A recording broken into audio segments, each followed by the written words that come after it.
Hello students, welcome to our channel. आज के इस वीडियो में मैं आप लोग को बताने वाला हूं बीकॉम सेम 3 से मैनेजरियल इकोनॉमिक्स का मोस्ट इंपॉर्टेंट क्वेश्चंस, साथ साथ में पेपर पैटर्न बताऊंगा और मैं आपको स्ट्रेटेजी बताऊंगा कि एक दिन पहले अगर पढ़ाई करने बैठे हो तो कैसे कम टाइम में ज्यादा प्रिपरेशन कर सकते हो, कौन से इंपॉर्टेंट टॉपिक कर सकते हो जिससे आप पासिंग मार्क्स तो ला सकते हो बल्कि अच्छे से अच्छे मार्क्स भी स्कोर कर सकते हो। तो वीडियो को एंड तक जरूर देखना। एक और बात बता दूं, हमको ना आपके सपोर्ट की काफी ज्यादा जरूरत है, तो अगर अभी तक आप लोग ने हमारी चैनल को सब्सक्राइब नहीं किया है तो कर देना और अपने जितने भी दोस्त हैं जो आप लोग की क्लास में उन सबको ये वीडियो भेज देना जिसकी वजह से उनकी भी हेल्प हो जाए। और डिस्क्रिप्शन के अंदर ना एक व्हाट्सएप ग्रुप की लिंक देके रखी है। वैसे मैं आपको बता दूं टोटल 3 हमारे व्हाट्सएप ग्रुप है, ग्रुप ए, ग्रुप बी और ग्रुप सी। तो अभी पहले 2 ग्रुप भर चुके हैं, तीसरे ग्रुप में आप लोग एनरोल हो सकते हो, वो फ्री ऑफ कॉस्ट है। वहां पे आपको टाइम टू टाइम हम लोग क्या भेजते हैं, जो भी एग्जाम हो जाती है उसके एमसीक्यूज के आंसर्स भेजते हैं, as well as most important questions या मोस्ट इंपॉर्टेंट एमसीक्यूज जो है वो भेजे जाते हैं, पास्ट ईयर के पेपर्स भेजे जाते हैं, जिसकी वजह से आपकी पढ़ाई और ज्यादा आसान हो जाए। देखो, बीकॉम वालों के लिए सोचने वाला इतना कोई नहीं है। हम आपके लिए बहुत चाहते हैं कि हम और अच्छे वीडियोस लेके आए, हम चाहते हैं कि आपके लिए और वीडियोस बनाए। तो आप लोग जरूर चैनल को सब्सक्राइब कीजिए जिससे हमें भी मोटिवेशन मिले और हम आपके लिए आगे वीडियोस बनाते रहे। और जब तक आपका बीकॉम फिनिश नहीं हो जाता ना, तब तक मैं आपके लिए वीडियोस बनाता रहूंगा। तो चलिए शुरुआत करते हैं आज का हमारा ये वीडियो, जहां पे मैं आपको मैनेजरियल इकोनॉमिक्स के मोस्ट इंपॉर्टेंट क्वेश्चंस बताऊंगा। तो पहले शुरुआत करते हैं हम लोग इसके पेपर पैटर्न से। तो देखो, आप लोग की जो एग्जाम होने वाली है ना, वो टोटल 50 मार्क्स की होगी मैनेजरियल इकोनॉमिक्स की, और ये एग्जाम को लिखने के लिए आपको टाइम दिया जाएगा 2 घंटे का, 2 आवर्स का टाइम होगा। और ये 2 घंटे के अंदर आपको 18 मार्क्स मिनिमम स्कोर करने होंगे, क्योंकि 18 मार्क्स आपके पासिंग मार्क्स है। ठीक है, तो 18 मार्क्स कैसे लाने हैं, कैसे पास हो सकते हो, एक स्ट्रेटेजी बताऊंगा, और पूरे में से पूरे लाने तो भी कैसे लाना है वो भी बता दूंगा। ठीक है, देखो, मैं ऐसा समझता हूं ना कि लास्ट डे पे गधा मजूरी नहीं की जाती, स्मार्ट वर्क किया जाता है। सब कुछ नहीं पढ़ा जाता, लिमिटेड चीजें ही पढ़ी जाती है, जो मैं आपको आज के इस वीडियो में बताऊंगा। और सबसे आखिरी में स्ट्रेटेजी बताऊंगा कि क्या स्ट्रेटेजी आपको फॉलो करनी है पढ़ाई के लिए। ठीक है, चलो, अब टोटल 4 क्वेश्चन होंगे, जैसे आप लोग हर बार देखते आए एनईपी के एग्जाम में। और हर एक जो टोटल 5 क्वेश्चन है, जिसमें से हर एक क्वेश्चन 10 मार्क का है, और पहले 4 क्वेश्चन अलग अलग यूनिट से आएंगे। जैसे पहला क्वेश्चन आपका यूनिट 1 से, दूसरा क्वेश्चन आपका यूनिट 2 से, फिर ये यूनिट 3 से, और चौथा क्वेश्चन यूनिट नंबर 4 से। अब बात करें तो जो आपका क्वेश्चन नंबर 5 होता है वो कितने मार्क्स का है, वो 10 मार्क का है। तो क्या आएगा, एमसीक्यूज आएंगे या 1 लाइन के क्वेश्चंस आएंगे। तो मैं आपको बता दूं कि चांसेस सबसे ज्यादा एमसीक्यूज के ही है। देखो, सालों से अगर हम देखने जाए ना, तो इसमें एमसीक्यूज ही पूछे जाते हैं। तो आप लोग इसमें एमसीक्यूज की प्रिपरेशन बढ़िया तरीके से कर लेना। आप लोग को एग्जाम के अंदर ना 12 एमसीक्यूज देके रखे होंगे, और हर एक एमसीक्यूज 1 मार्क का होगा। तो इसमें से आपको 10 ही एमसीक्यूज लिखने हैं। अब मान लो आप 12 लिख के आए ना, तो वो लोग पहले 10 ही कंसीडर करेंगे। 12 में से मान लो कि 2 गलत हो गए तो 10 पूरे आ जाएंगे, ऐसा नहीं होता।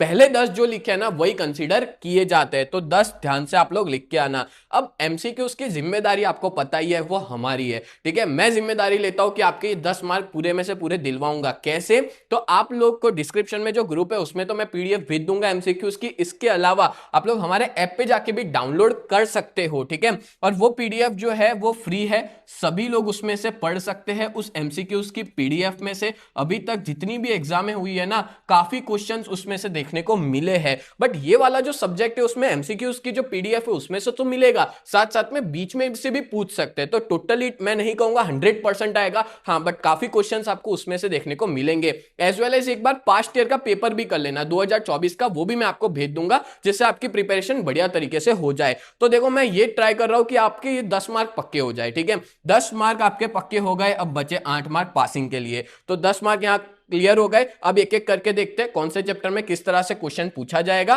तो जो आपका पहला क्वेश्चन है ना, nature and significance of managerial economics से आएगा, और यहां पे आपको 10-10 मार्क के और में, मतलब 10 मार्क के और में 10 मार्क का क्वेश्चन देखने को मिलेगा। अब देखो, इस पेपर के अंदर 2 ही ऑप्शन है, एक कि 10 मार्क के और में 10 मार्क का पूछे, या तो फिर 10 मार्क के और में 5-5 मार्क का क्वेश्चन पूछ सकते हैं। ठीक है, तो ये चांसेस है, इन दोनों का ही अलावा और कोई पेपर पैटर्न देखने को नहीं मिलेगी। तो अपने पहला यूनिट देख लेते हैं, आपको इसमें से कौन से इंपॉर्टेंट क्वेश्चंस करने हैं। ठीक है, जो आपके एग्जाम में आपको देखने को मिल सकते हैं। तो देखो, यहाँ पे मैंने 4 क्वेश्चन दिए हैं। ठीक है, कौन से 4 क्वेश्चन है, तो एक है significance importance of managerial economics, then है scope of managerial economics, then है roles and responsibilities of managerial economics ये 2024 में आया था, और लिमिटेशंस ऑफ मैनेजरल इकोनॉमिक्स। तो ऐसा भी हो सकता है कि ये दोनों में से कोई एक एग्जाम में पूछा जाए या तो दोनों पूछे जाए, कोई भी चांसेस हो सकता है। ठीक है, मेरे आईएमपी में से दोनों क्वेश्चन भी पूछ सकते हैं, कोई एक भी एमसी ऑप्शन में आ सकता है। ठीक है, चलो, तो ये आप लोग का यहाँ पे पहला यूनिट हो जाता है प्रिपेयर, और पहले यूनिट में से मैंने दिए आपको टोटल 4 क्वेश्चंस। ठीक है, ये 4 कर लो, पूरा चैप्टर क्लियर, इसमें से एग्जाम में आएगा, ये समझ लो। नेक्स्ट आगे बात करें तो फंडामेंटल कंसेप्ट। तो जो क्वेश्चन नंबर 2 है फंडामेंटल कंसेप्ट, उसमें आपको कौन से मोस्ट इंपॉर्टेंट क्वेश्चंस करने हैं, तो यहां पे मैं टोटल आपको 4 क्वेश्चन दूंगा, और इसकी पेपर पैटर्न में आपको बता दूं, वो बतानी रह गई है। तो देखो, इसमें आप लोग को ऐसा हो सकता है कि 10 मार्क के और में आपको 5-5 मार्क के क्वेश्चन देखने को मिल सकते हैं इस वाले पर्टिकुलर यूनिट में। ये मैं आपको लास्ट बार जो एग्जाम हुई थी ना, उसके पेपर पैटर्न के हिसाब से गैस करके बता रहा हूं कि इस बार भी ऐसा हो सकता है। ज्यादा से ज्यादा क्या हो सकता है कि 10 मार्क के और में 10 मार्क का क्वेश्चन पूछ ले, ये भी हो सकता है। ठीक है, वैसे देखने जाए तो 2 घंटे के अंदर इतने अगर 5-5 मार्क के ज्यादा पूछ लेंगे तो दिक्कत हो जाएगी, जल्दी होंगे नहीं। सो दैट्स वाई मैं ऐसा चाहूंगा कि इस बार 10 मार्क के और में 10 मार्क के भी आ सकते हैं और 5-5 मार्क के भी आ सकते हैं।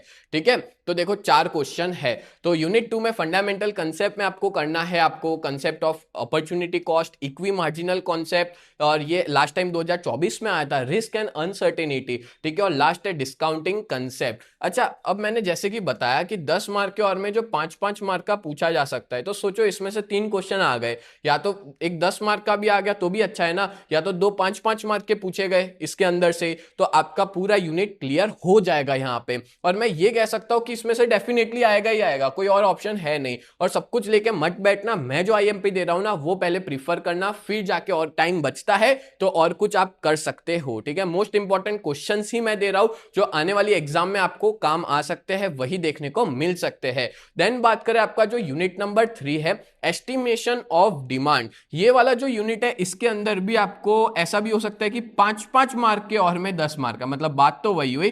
ठीक है, इस तरह से पेपर पैटर्न भी देखने को मिल सकता है, या 10 मार्क के और में 10 मार्क का, ये भी हो सकता है, कुछ भी देखने को मिल सकता है, क्योंकि ये दूसरी बार हो रही है as per NEP exam, so chances कुछ भी होंगे। ठीक है, तो बात करें तो इसमें आपको कौन सी इंपॉर्टेंट थियरी करनी है। वैसे मैं आपको बता दूं ना, पूरे जितना भी बुक है ना आपकी चारों यूनिट में से सबसे बड़ा यूनिट यही वाला है, एस्टिमेशन ऑफ डिमांड वाला, सबसे ज्यादा क्वेश्चन इस यूनिट में है। तो आपको कितने क्वेश्चंस करना है वो भी बता देता हूं।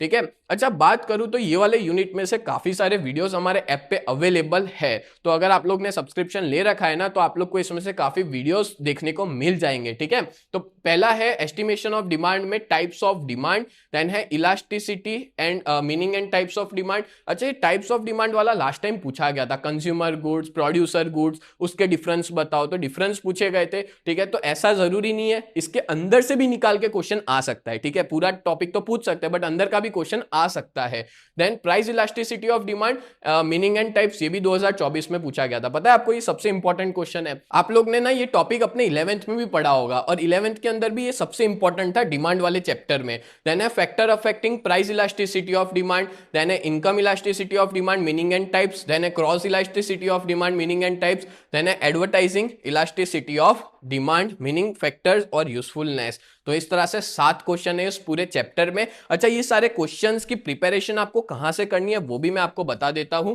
ठीक है, तो आप लोग मैनेजरल इकोनॉमिक्स कुमार प्रकाशन की खरीद सकते हैं, मैंने सारे क्वेश्चंस आईएमपी क्वेश्चन इसमें से ही बताए हुए हैं। और ये वाला जो चैप्टर है इसमें सबसे ज्यादा क्वेश्चन है, 15 क्वेश्चन है, और उस 15 क्वेश्चन में से मैंने आपको 7 क्वेश्चन दिए, और डेफिनेटली आपको इस यूनिट में से क्वेश्चन आएंगे ही आएंगे। ठीक है, और इस यूनिट में भी 10 मार्क्स के और में 5-5 मार्क्स का देखने को मिलेगा। तो देखो लास्ट टाइम तो 2 क्वेश्चन आ गए थे, ये 10 मार्क वाला भी आया था और 5 मार्क वाला भी आया था, शायद एक आधा ना आए, बट मैक्सिमम क्वेश्चन आपको देखने को मिल सकते हैं, बिकॉज ये चैप्टर के मोस्ट इंपॉर्टेंट क्वेश्चन है। इसके अलावा लाएंगे कहां से? ठीक है, बाकी तो सारे छोटे छोटे क्वेश्चन है, तो ये पहले प्रीफर करना, और बहुत ईजी है टॉपिक, वैसे इतना हार्ड भी नहीं है। और लास्ट यूनिट पे अपने आ जाते हैं कॉस्ट ऑफ प्रोडक्शन। अच्छा, ये वाला जो यूनिट है ना, इसमें इस बार थोड़ा चेंज भी हो सकता है पैटर्न में। लास्ट टाइम 10 मार्क के और में 5-5 मार्क के थे, तो इस बार 10 मार्क के और में 10 मार्क का भी पूछा जा सकता है। इसमें ये वाले यूनिट में आपके बुक में टोटल 10 क्वेश्चंस देके रखे हुए हैं, पर मैं आपको 10 के 10 नहीं दूंगा, इंपॉर्टेंट बताने वाला हूं।